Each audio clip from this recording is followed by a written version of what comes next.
Hey everybody, welcome to capitalism.com. I'm Ryan Daniel Moran, and today what I thought we'd do is give you an update on what's going on in my own businesses. So I'm going to walk you through the brands that I am invested in and am active in. So we're not going to talk about passive investments or the small deals that we do. I just want to walk you through what's working in our brands because we made some changes recently. And also I'll give you an update on what I'm investing in right now, just because I thought that would be fun to talk about. So first, let's start with the story this is the gift that keeps on giving, this story. The story of Sheer Strength. Sheer Strength, as you know, is the business that I built and sold back in 2017, and I wrote my book about it. And the owner went bankrupt. It could be a whole entire podcast about what they did wrong to bankrupt this company. But we're going to keep things optimistic today. And the hard part of the turnaround since I bought this company back has been just getting life back into this company. I mean, when we took this over, it was doing $30,000 or $40,000 a month. It used to do $30,000 to $40,000 a day when we owned it back in 2017. So trying to infuse life back into this business was the hardest part, and it took a good handful of months to get the wheels turning again. Well, we've now got 3 products that sell consistently every day. The brand did its first $100,000 month in November of 2024. And then in December, we did about $120,000. I'm recording this the first week of January 2025. And the last few weeks of the brand have been down slightly. Instead of doing about $4,000 a day, we do maybe $3,200. So we're on pace for right around $100,000 a month. And we won a couple of our products, so just a slight decline in sales. We can explain that 100 different ways, but that's just the reality, a slight decline in sales. We are launching our 4th product later this month, and when that is live, we will have completed the 4-product formula, 4 products, getting them to 25 sales a day, more than $30 price point. And that should put us about $150,000 a month. This is a successful year for this brand if we do $2 to $2.5 million in revenue. We'd be right on track for that 4 to 5 year target of being back near an 8-figure valuation, which is just nuts to think about.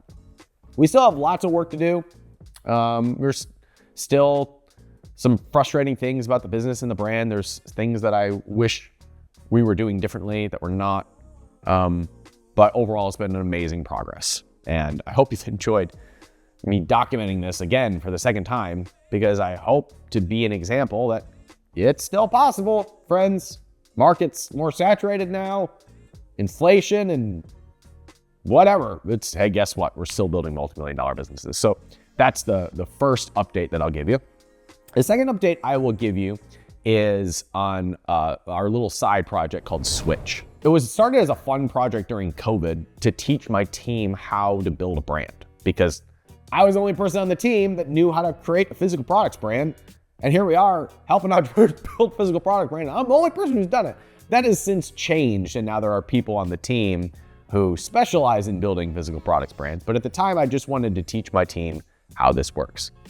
And about 2 years ago, I partnered with somebody on this, and it's been a little side project for both of us. But now it's finally starting to catch some life. And it's doing maybe $40,000 a month. Not going to set the world on fire, but I think there's a chance that in 2025, this business gets at least close to $1 million run rate. Didn't follow the 12 months to 1 million plan at all. It took a lot longer than that. But my partner, Tomer, and I are both really proud of the product that is selling a lot in that business, which is a sleep supplement, which I take every day. It's called Kill Switch, Sleep Like You're Dead. And we're reformulating the first product, which was a morning nootropic called On Switch. That has been out of stock for longer than I care to admit. Again, this is a side project for both of us. But if that business does $1 million this year, and Sheer does 2 or 2.5 this year, we got a nice little portfolio of 2 brands that do collectively $3.5 million or so. And then there's a third brand in our portfolio that we own a majority stake in, and it is a snack brand called Sinless Snacks. Sinless Snacks had its first $1 million year in 2024. So this year, good chance that that business will do 1.5 or so. Now there's 3 small brands in this little portfolio. The reason I'm telling you about these 3 brands in particular is because I made the decision to take each of these 3 brands and to put them into one holding company. And the reason I did that is because I had 3 different sets of operations, 3 different managers, 3 different sets of reporting across these 3 different brands. But if we look at them collectively, they'll overall probably do $5 million in 2025. And I thought, well, that's the same. That's actually more revenue than capitalism.com does. Instead of just scattering all my operations all over the place, let's centralize this behind a group of people, a team that I actually trust, give them the reins and invest in this like a real proper holding company rather than 3 scattered focuses. And now the team that has been involved in this side project over here is seeing how their contributions are part of a much bigger holding company. So I share all of this with you because when I think about things in terms of enterprise value, instead of cash flow, I can all of a sudden make better long-term decisions. And it was a better long-term decision, at least that's the idea, of taking these 3 businesses that are sort of flopping around on their own as very small businesses, putting them into one holding company. And now it has collective revenues of $5 million year 1. And with the right team in place, that will grow to 7.5, 10 over time. What this really does is allow us to raise capital to be able to fund that growth. Right now, they're all self-funded. But if we want to raise capital on one brand, that would be at a lower valuation than if we were to raise capital on a holding company, on a portfolio. Even at $5 million, now we've got a group of brands rather than one little brand over here that's just flopping around trying to stay alive. So I often talk about enterprise value instead of cash flow. And this is one of the ways that we are generating more enterprise value with our brands is by putting them together into one portfolio rather than having multiple sets of operations. And now that we have the team focused on this one business instead of multiple small businesses, I anticipate that the growth will happen a lot smoother and a lot faster within that portfolio. Now let's talk about capitalism.com. So capitalism.com is my main focus. This is how I build my audience. This is how I get my partnerships. This is where I meet investors. This is where I mentor entrepreneurs. And we've been flat over the last 2 years in terms of revenue and profit. I think our profit was down a little bit this year, but we ended the year with back-to-back months where we did over $100,000 in profit, which is really good for us as a company. And we did on the back of really good work. Our clientele is getting better results than we've ever gotten. And we're really proud of that. We also had some tailwinds in the fact that we are doing much more regular classes and sprints that we sell and promote publicly, and that gives us new client flow. So we finally, I would encourage all of you to do this. We went back and looked at our books from the last 3 years, and we said, when did we make the most profit? And all the months that had the highest amount of profit, and our high months of profit were anything over $100,000 in profit. That's a really strong profit month for us. And we said, all right, what did we do in our best months? And they all of them, 100% of them had the same story. In all of those months, we sold a class, a short sprint, 3 to 5 days, and then we upsold our higher margin products to that group of buyers. That's it. And we kind of laughed and said, well, it worked so well, let's never do that again. In 3 years, we did that like 5 times. And every single time, they were ridiculously profitable. So we said, okay, Let's do this again. And we did one in November, we did one in December, and they were our most profitable months of the year. Ding, ding, ding. Maybe we should do this more often. Maybe we should make this a core part of our strategy. Is it the most efficient way to grow the business? Probably not. Is it the most predictable thing that we're sitting on that we could do pretty much every month? Yeah, we could. So in testing that and doing really good work, we generated more profit per month than most of our other months in 2024. And that's a core part of our strategy moving into 2025. I want to share with you what I am investing in right now. But before I do that, I'm going to share with you a project I fumbled, a project that has been, well, I just didn't execute it well at all. In 2024, we launched the Capitalism Marketplace. And the Capitalism Marketplace was this really complicated but elegant tech platform where investors could invest in the projects that were coming from our network. And there was a lot of hard work that went into building this platform. And what I didn't factor in was that the real hard work would be onboarding investors into the platform, getting them excited about the deals that we have in our portfolio, and getting them to transact. I actually thought that would be the easy part. And I just didn't have the capacity to figure it out. I just didn't have the bandwidth to be able to add that project onto all other projects. That's the sore spot on my 2024. That's the project that I fumbled. It's my fault. Wish I had done it differently, and I have to find a way to fix that in 2025. It's too cool of an opportunity. It's too impactful for our audience. It's too exciting for the people who follow our work. And it's too helpful to the brands that we advise and mentor to not pursue that opportunity. But I fumbled it. And so I think what we'll need to do moving ahead is I think I'll need to hire a relationship manager whose job it is to onboard investors onto the platform and get them excited about these deals. Not sure if we need somebody for that full time right now, but I think that if we're going to make this a real project, I might need to hire somebody who's dedicated to that specifically. I'm still kicking that around, but I owe it to the people who have trusted us to advise them and help them raise capital, and to the people who have said that they'd be really excited to participate in some of these brands.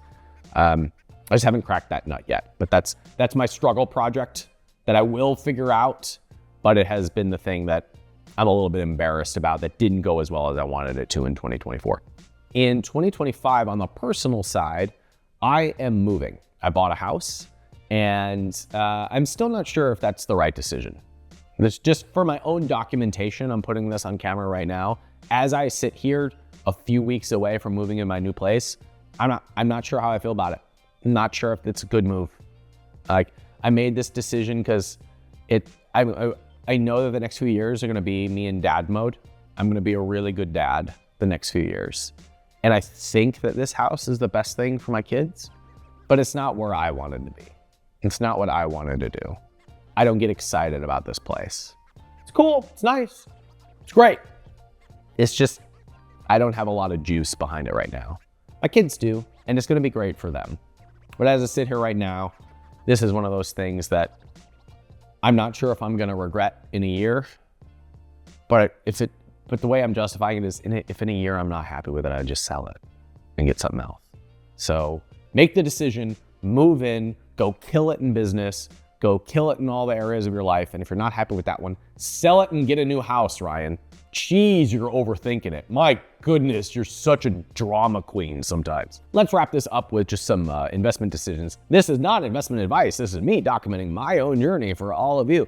I've really enjoyed the accountability of sharing my investment decisions publicly, both in my little newsletter called The Billionaire Next Door. You can subscribe to it over at capitalism.com/billionaire.